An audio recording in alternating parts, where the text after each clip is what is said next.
A mesma pegada aí, aleluia. Amém? E no dia 30 é o meu. Olha o tanto de profeta que faz aniversário no dia 30, homem. Já reuniu tudo, fazer um manto só, hein? Aleluia. Vamos fazer festa na África lá. Vamos fazer festa na África. Fazer churrasco lá. Vamos, Holocausto Santo. Amém. Quem está comigo aqui? Abre a tua Bíblia aí em Deuteronômio 6:6. Deuteronômio 6:6. O tema da a experiência da mesa. Quem tem mesa em casa? Tem alguém que não tem mesa em casa? Hoje nós vamos falar da mesa. Eu tenho muita mensagem. Eu abri, na hora que eu estava vendo uma outra, o Senhor falou: não, pode falar da mesa. Eis-me aqui, Senhor. Feche seus olhos, quero orar antes. Vai lá, deixa Deus te usar. Vai, não para não.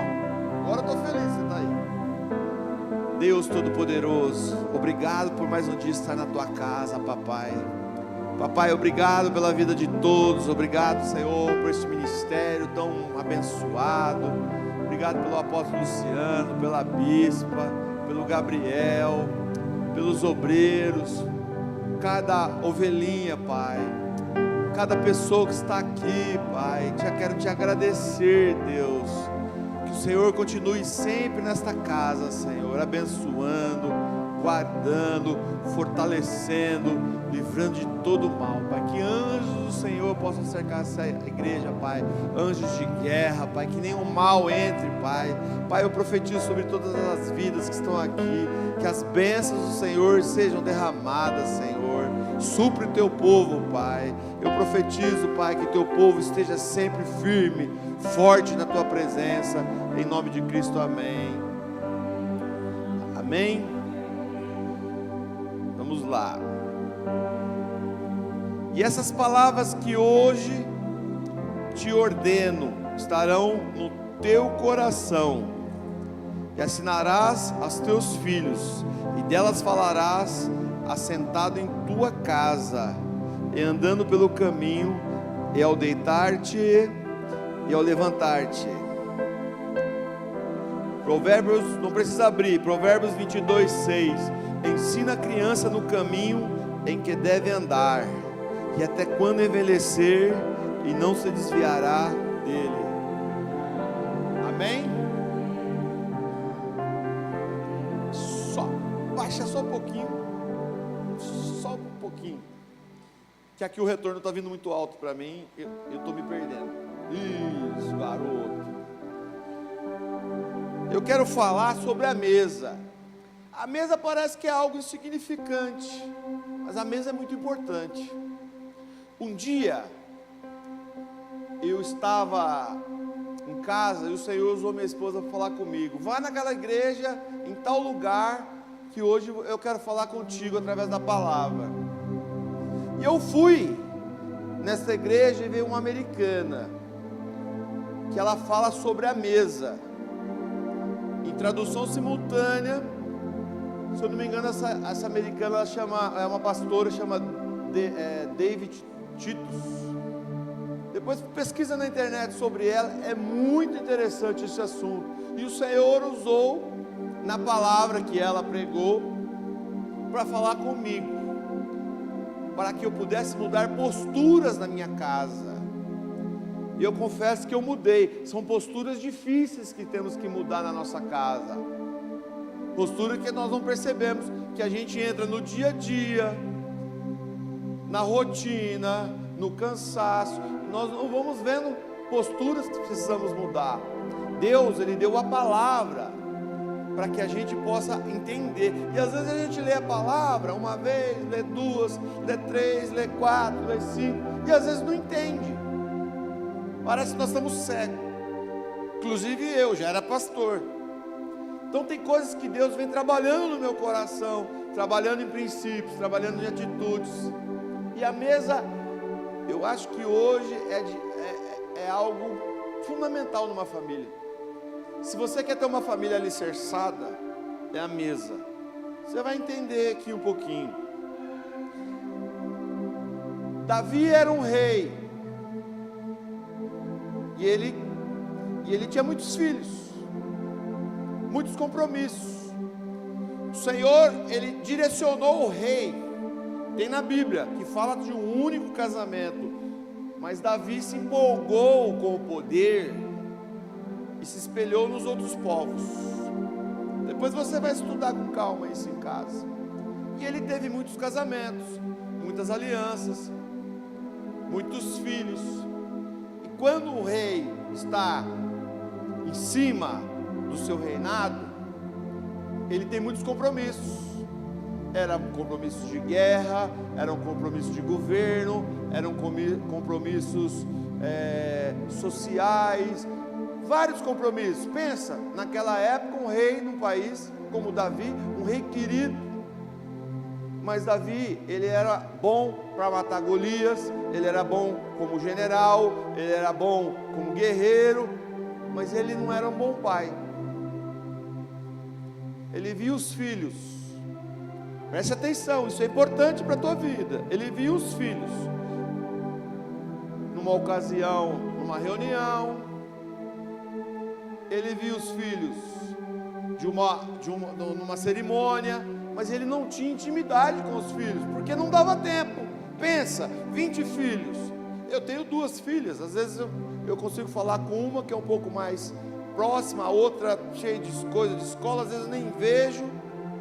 Imagina você com 20 filhos, o pastor aqui, pai de uma menina, agora vai ser pai de mais 2 meninas, 3, pensa, a bispa tem o Gabriel, imagina você com 20 Gabriéis, como que seria? Teria tempo para dar atenção? A minha primeira filha, a gente estava dando aquela atenção, aí a segunda já foi um pouco levando, né? Já sabia um pouco. Então agora pensa 20. Então ele não tinha a atenção dos filhos. Os filhos, um abusou do outro, o filho, um matou o outro, o filho, um deu golpe de estado, tentou tomar o governo. Eu não quero entrar no mérito de cada coisa, eu estou fazendo uma pincelada para você entender. E Davi não fez nada. Davi era rei, não chegou no filho pelo menos e falou: Absalão, você matou seu irmão, eu vou te prender, eu vou te castigar, eu vou fazer alguma coisa. Não houve correção. Você que é pai, você que é mãe, tem que corrigir. Não adianta você ficar inerte, tem que corrigir. E Davi ficou inerte. O que ele fez? Mandou Absalão vir, deu um beijo, perdoou, mas Absalão insistiu e deu um golpe de estado, queria matar Davi, abusou do seu reinado, abusou das suas concubinas, enfim, foi uma tristeza. Vamos virar. Agora, o ponto mais importante que eu acho é a mesa, lugar de comunhão, lugar da presença. Às vezes quem sai comigo vai perceber que eu sou um pouquinho chato. Celular é muito bom, mas celular tem o horário certo. Eu trabalho com celular, eu atendo família, eu atendo clientes, mas se você não colocar um horário no seu celular, você vai ficar escravo do seu celular. É ao contrário, você é senhor do seu celular, e não pode ser o oposto.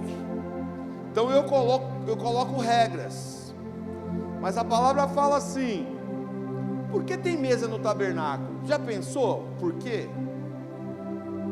E a palavra fala assim em Êxodo 25, 28: e fará varais de madeira de acácia, e os cobrirá de ouro, levar-se-á com elas a mesa. Também fará os seus pratos, as suas colheres, as suas cobertas e as suas tigelas, com que onde oferecer libações de ouro puro. E sobre a mesa porá o pão da proposição perante a face contínua. Então era uma mesa no tabernáculo, que ficava esta mesa face a face ali com Deus. 12 pães, significando as 12 tribos. Não significa que Deus descia e falou: não, eu estou com fome e vou comer um pão que gostosinho, quentinho, que o sacerdote colocou. Não, a mesa tem muita simbologia, muitos significados. Se Deus colocou a mesa na casa dele, tem alguma coisa que a gente vai entender. A mesa representa o pão da presença, o lugar onde Deus se assenta conosco, olho no olho, face a face. Sabe, quando eu entendi o significado da mesa, que eu fui nessa ministração e vi essa americana falar sobre a mesa, eu tinha posturas na minha casa que eu tive que mudar. Eu vou chegar lá. E eu sou meio doido.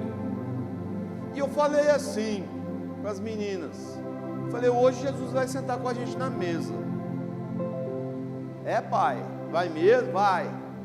Eu coloquei a melhor toalha na mesa. Eu coloquei o melhor garfo, faca, o melhor copo. E coloquei Jesus no centro da mesa. E aqui é para aquele que é doido e acredita. Nós oramos e nós 4 sentimos a presença do Espírito Santo conosco na mesa. As minhas filhas ficaram mais. Como foi o seu dia no trabalho? A mesa é o lugar da família se assentar, de se reunir. Mas como está a mesa hoje? Está comendo assim, ó? Ó. Ah, eu estou vendo a série aqui, mãe. O pai. Não, bem. Não, deixa. Pera aí, não. Ó, mensagem, ó. Tá comendo a comida, ó, mensagem. Não, mas estou esperando. A mesa é lugar que você tem comunhão. As guerras no mundo, ouça, as guerras no mundo acontecem porque não tem diálogo, não tem comunhão, não tem conversa. Casamentos, tem divórcio. Não quero pôr peso em você, mas eu quero dizer que às vezes pode existir o divórcio porque faltou conversa, faltou diálogo. Nós não estamos bem, resolvemos colocar um basta, porque não teve mesa, não teve conversa. Vou usar você, tá? A mesa, você está sentado com o seu cônjuge, você está olhando nos olhos. Eu sou uma pessoa que vê muito de olhar. Eu sei quando a pessoa está triste, eu sei quando a pessoa está apagada, eu sei quando não tem brilho. Esse dia eu fui na casa de um parente, falei para minha esposa, falei: falta uma coisa neles, falta o brilho, eu não vejo o brilho. E na mesa, você está sentado na mesa, você está vendo os olhos. Oi querido, querida, como que você está? Como foi seu dia? Como que está na escola? Você fez um trabalho? E como foi aquele trabalho na sua escola? Como que foi, meu filho, minha filha? Foi ótimo, pai. E você? Agora pode falar você. E você? Foi ótimo, pai. Nossa, essa comida tá boa. Isso se chama terapia familiar, se chama comunhão. Há uma oração na mesa para agradecer. Eu não só agradeço a comida, eu peço para Deus me trazer comida de excelência, comida boa. Minhas filhas estão falando a mesma coisa: pai, a gente quer comer do melhor dessa terra, mas a gente tem que pedir. Mas a mesa é isso. O pastor que tem menininha pequena e vai vir mais hoje, ele está dando comida para o nenezinho na mesa, ele está olhando aqui, o nenezinho está fazendo birra, não quer, está fazendo está corrigindo. Não pode ser assim, vai devagar, come mais devagar. Não é assim, mãe, que tem um nenezinho ali atrás, não é? Tem que ser assim, mas isso é comunhão. Agora, como nós estamos hoje?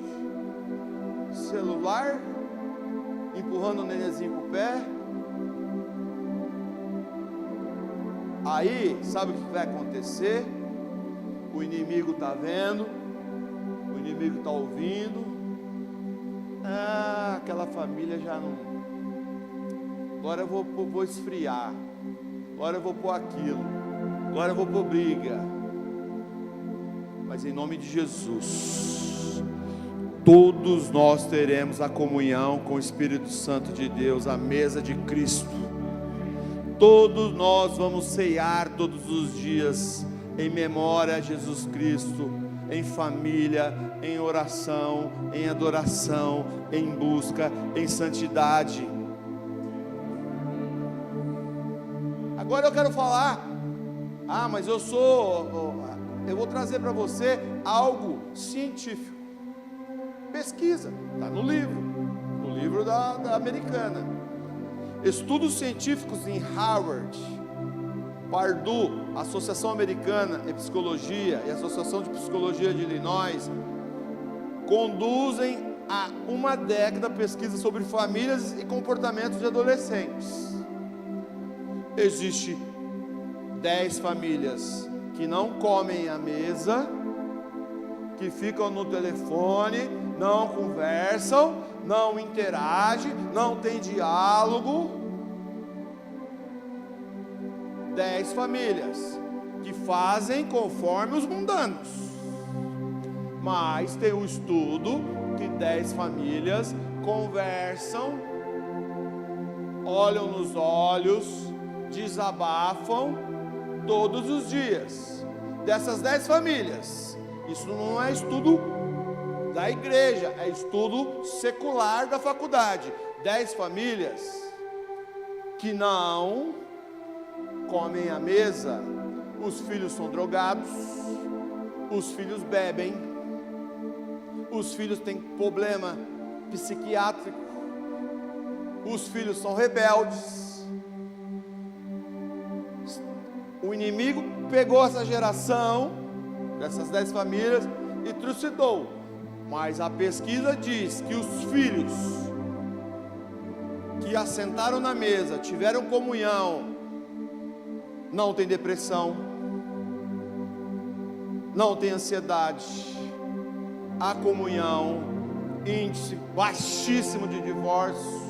Por quê? Porque existe a comunhão da mesa, existe os olhos, existe o diálogo, existe carinho. Agora você imagina um estudo desse, nós aplicarmos na nossa vida e a gente chamar Cristo para sentar na mesa conosco todos os dias. Imagina Cristo todos os dias sentar no seu Espírito Santo e falar: ei filha, que gostoso, você me chamou. Ei filho, gostou dessa comida nova, desse restaurante novo que eu te levei? Ei filho, gostou? Como que vai ser? Quem quer sentar na mesa com Cristo? Amém? Vocês estão aí? Apocalipse 3:20 diz: eis que estou à porta e bato. Se alguém ouvir a minha voz e abrir a porta, entrarei em sua casa e cearei ele e ele comigo. Por que Deus está falando de ceiar? Ele está falando mais uma vez: você não vai ceiar em pé, vai. Você não vai pegar o prato ali, ó, Deus, Jesus chegou, vamos. Não, ele está falando de mesa, de comunhão, de estarmos com Ele. Ele não é atrevido. Precisamos mudar. Eu confesso para vocês que às vezes eu como na frente da televisão, mas a gente tem um dia, 2 dias, 3 dias. Se não sou eu, minha esposa puxa a orelha. Se não sou eu e ela, minhas filhas às vezes falam. A minha filha mais velha já está enraizada nisso. Pai, temos que sentar à mesa, temos que ter comunhão, temos que conversar em família, temos que desabafar. E eu, como pai, tenho que ouvir uma que às vezes fala mais que a outra e entender. E essa comunhão vai mais além. Nós arrumamos a louça junto, nós conversamos junto, nós estamos junto. Nós estamos, porque o mundo quer nos afastar da comunhão com a família. O mundo quer nos afastar de termos a comunhão um com o outro. Amém? A mesa na família de hoje. Provérbios 9:1, 2. A sabedoria edificou a sua casa, lavou as suas 7 colunas, abateu seus animais e misturou o seu vinho e já preparou a sua mesa. A sabedoria está na mesa. Se nós chamarmos Cristo para estar na mesa, Ele vai vir. Se você é doidinho igual eu, faz uma experiência, mas tem que ter fé e acreditar. Faz a experiência, chama Jesus para sentar com você na mesa. Eu tenho certeza que você não vai se decepcionar. Ele vai assentar todos os dias na mesa com você. Ele todos os dias vai te dar sabedoria. Todos os dias Ele vai direcionar seus filhos. Todos os dias Ele vai direcionar sua casa. Todos os dias Ele vai estar. Só vê que sua mesa é farta. Eu tive que fazer dieta, porque a minha mesa em casa é farta, porque o Senhor está presente todos os dias. Todos os dias. Eu como do melhor da terra.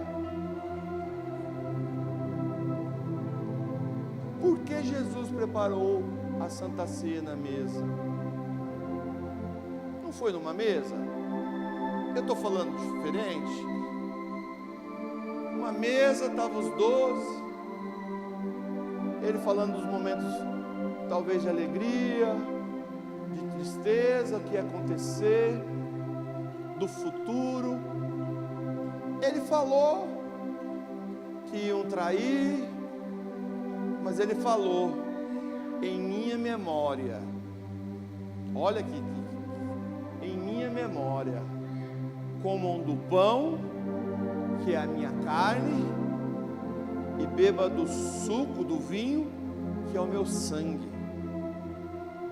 Então a mesa, tem 1000 coisas que eu poderia falar da mesa, mas eu não quero encurtar.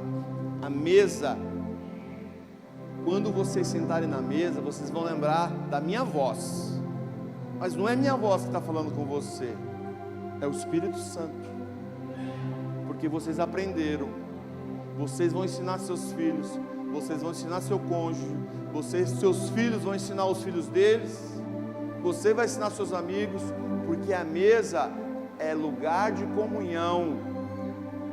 Quer ver? Eu não conheço ela, mas se ela falar assim para mim, olha, o senhor não quer ir na minha casa? Meu marido está chamando você, estou te usando de exemplo, meus filhos, nós vamos fazer um churrasco, o senhor não quer ir lá para a gente conversar?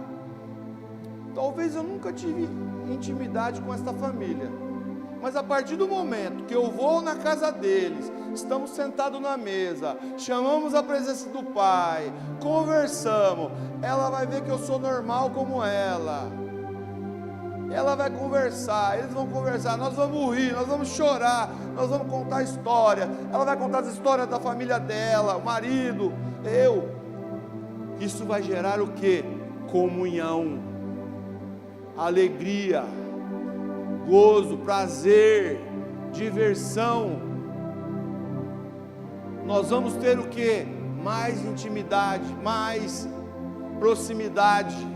Isso vai mostrar que Cristo está à mesa. Cristo está à mesa. Eu não gosto daquela irmã na igreja, não gosto daquele irmão. Chama para a tua casa, faz uma mesa, faz um café da tarde, com biscoito, com bolacha, com pão de queijo. Pode me chamar que eu gosto de pão de queijo. E tenha comunhão. Como nós vamos morar no céu, se aqui na terra nós não temos comunhão? Nós temos que ter comunhão. Eu no começo, eu vinha muito aqui, mas eu quase não saía. Acabava o culto e ia embora. Aí eu fui ter comunhão com eles. Hoje eu conto coisa para eles, eles começam a rir. Eu rio deles, eles riem de mim. O que significa isso? A comunhão de Cristo que nós precisamos ter. Comunhão em família, comunhão com o Gabriel. Saí com o Gabriel, pastor, mas o que você aí dá uma risada? Fui com eles no restaurante esses dias. Comunhão. Nós precisamos ter comunhão em família. Você precisa ter comunhão com seu cônjuge. Você precisa ter comunhão com seus filhos. Porque o que vai acontecer? O mundo lá fora está esperando. Se nós não fizermos a diferença, o inimigo está à porta para nos levar embora. Amém? Alguém está entendendo? O TikTok está rico, o YouTube está rico, a televisão está rica. Nós precisamos ter comunhão em família, com a nossa família, para sermos diferença. E eu tenho certeza que o Senhor quer fazer a diferença na sua vida nesta noite. Amém? Para concluir, a pergunta que o Espírito Santo faz hoje: como está a mesa na sua casa? Se pergunte: será que é comunhão, conversa e oração? Ou será que cada um está num canto isolado? Cada um tem uma televisão. Nem comunhão para o filme tem. Eu tenho no quarto, ele na sala, outro no quarto. Hoje o Senhor te convida a restaurar a mesa. Não é sobre comida, é sobre presença, reconciliação, propósito. Qual que é o propósito que você tem? Não é fácil o que eu estou te dizendo. Você vai ter que mudar posturas. Eu confesso para vocês que eu sempre tenho que estar revisando as minhas posturas. Senão eu entro na mesmice. E Deus, Ele não quer isso para os filhos dele. Ele quer comunhão, Ele quer presença. Não é só a igreja é onde nós aprendemos, mas lá fora nós temos que fazer a diferença. Jesus ainda bate a porta dizendo: entrarei na sua casa e cearei contigo nesta noite. Ele está perguntando: posso entrar, filho, e cear contigo na mesa? Nós vamos ter comunhão em família, como corpo, como minha noiva? Deixe ele entrar, sente-se à mesa com ele, e com uma família, e verá que toda vergonha, ferida, distância serão cobertas pela graça do Rei Jesus. O que precisamos mudar? É tão simples, é uma mesa. É tão simples termos comunhão, tão simples sairmos um dia da semana para jantar com o cônjuge, tão simples sair um dia da semana com os filhos. Eu gostaria de pregar algo poderoso, que você vai acordar aí, que tem alguns que estão piscando, eu sei, cansaço, mas hoje é uma mensagem de ensinamento. Celular é maravilhoso, celular é uma bênção, mas temos que saber usar. A mesa, se você tem filhos que estão passando por dificuldades nesse exato momento, é porque eu e você temos culpa de deixarmos ele solto. Temos que puxar e trazer à mesa, olhar nos olhos, conversar. Agora, você que não tem filhos, está construindo uma família, é hora de você repensar suas posturas e ver o que você pode melhorar. Sabe, um dia eu fui pregar sobre parte de finanças. Pregar não, eu fui aconselhar. Minha finanças estava de ponta cabeça. E o irmão que foi junto, fomos em dois, o pastor pediu. Eu estava mais devendo que o cara que a gente foi aconselhar. E eu falei: como que eu vou falar algo que eu estou pior que ele? Às vezes a gente quer aconselhar as pessoas, queremos. Eu não era pastor, eu era um simples obreiro, mas era homem de Deus, estava à linha de frente. E eu falei para Deus: Deus, como que eu vou aconselhar as pessoas se eu não sou exemplo? Como que eu vou aconselhar as pessoas se eu devo no especial e no cartão de crédito? Como que eu vou aconselhar as pessoas se eu não sento à mesa, eu não tenho comunhão na minha casa? Como que eu vou aconselhar as pessoas se eu não tenho tempo de qualidade com os meus filhos, Como que eu vou aconselhar as pessoas se eu não tenho tempo de qualidade com as minhas filhas, com a minha esposa? Como que eu vou subir aqui em cima no altar e vou falar algo se eu não dou o exemplo dentro da minha casa? Não adianta nós cobrarmos da nossa família, dos nossos cônjuges, dos nossos filhos. Deus está falando com você. Não adianta cobrarmos se nós não somos exemplo. Não adianta cobrarmos se nós não somos bons testemunho. Como nós vamos ganhar almas lá fora e encher a cadeira que está vazia do seu lado, se nós não queremos mudar? Se somos pentecostais, damos liberdade, nós podemos orar, Deus pode me usar, pode usar o pastor, o apóstolo, a bispo, pode usar você, pode usar quem Ele quiser.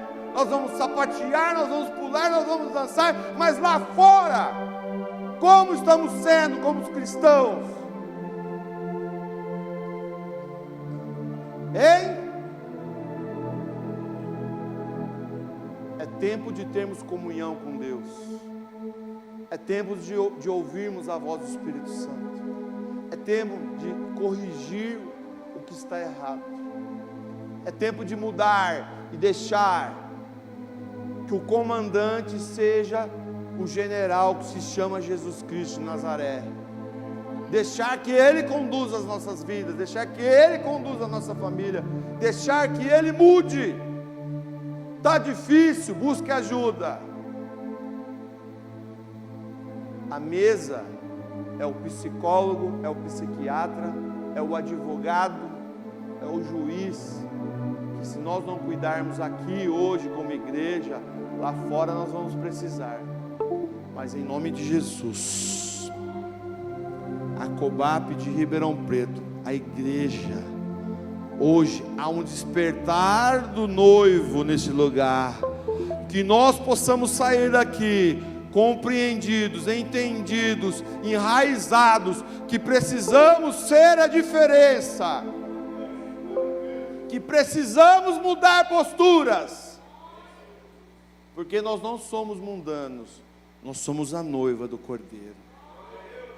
Amém? Se coloque de pé em nome de Jesus.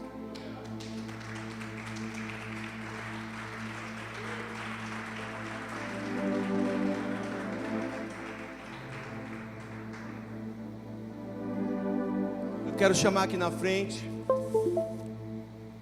você que precisa de uma oração.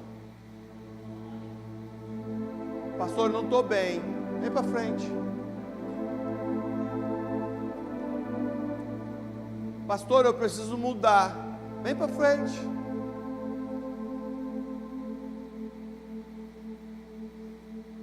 Pastor, eu preciso de ajuda divina. Todas as vezes que falavam isso, eu era o primeiro a chegar no altar. O altar é onde há o sacrifício do fogo e da lenha. Oh Deus, pastor, eu preciso mudar posturas na mesa, na minha casa. É mais fácil dar o celular na mão da criança, ela mexe e dá paz. Não, é mais fácil você, como servo do Deus vivo, mudar as suas posturas a partir de hoje, para que o inimigo não tome a sua família. Pastor, eu preciso de cura. Eu estou passando provação, vem para frente. Pastor, eu preciso decidir a minha vida, vem para frente. Pastor, eu preciso de um encontro, vem para frente. É hora de você dar o passo, de mudar a tua vida. Eu queria pedir aos pastores, aos obreiros, a bispo, todos que estão aqui vão orar. Eles vão colocar as mãos sobre vocês. E eu vou descer. Pode ir, bispo, está no comando. Você que está sentado aí, está tudo bem? Ouça, está bem nas finanças? Está bem em casa? Está bem no casamento? Está bem com os filhos? Está ótimo? Olha lá, tem uma que já está vindo. Sai do lugar, a hora de oração é agora. Vem para frente. Vem sentir a oração. Talvez a oração do obreiro aqui vai mudar a tua história. Vai te dar uma direção que você vai fazer lá no seu serviço. Vai fazer lá na sua casa. E você vai sentir a diferença. Deus, ele usou uma mula para falar com Balaão. Não é porque é o pastor Nivaldo, não. O pastor Nivaldo é só o canal. Pode usar eles. Pode orar, gente. Pode orar. Todo mundo. Põe a mão.